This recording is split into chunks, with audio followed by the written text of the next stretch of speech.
Monsieur le Président de la République, jamais peut-être au cours de mon existence, je n'ai senti peser sur mes épaules une telle responsabilité qui est celle de vous entretenir ce soir peut-être d'une des plus grandes discriminations de notre histoire contemporaine, à savoir avoir accordé une reconnaissance de la souffrance pour certains de nos camarades et ne pas l'avoir fait pour les autres.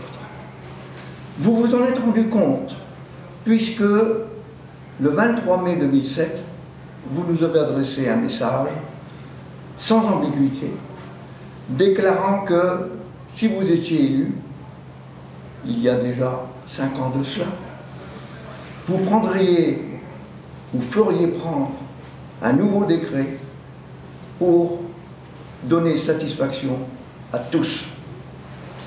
Monsieur le Président, vous êtes désormais, depuis la réforme voulue par le général de Gaulle, élu au suffrage universel.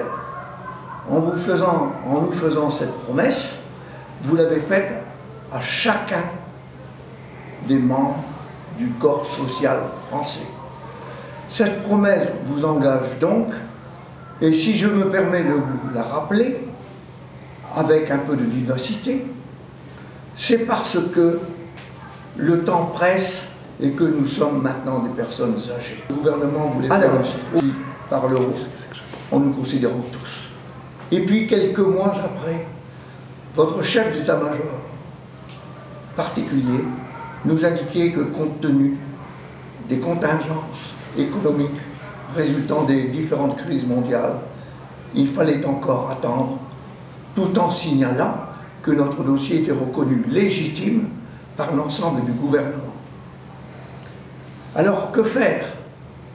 Bien sûr, exiger que la parole donnée au plus haut niveau soit respectée est pour nous une exigence morale. Mais d'un autre côté, suivant l'exemple de nos pères, qui ont donné leur vie pour la patrie, nous estimons que si la conjoncture économique est telle qu'il faille un effort commun de tous, eh bien nous pouvons le faire.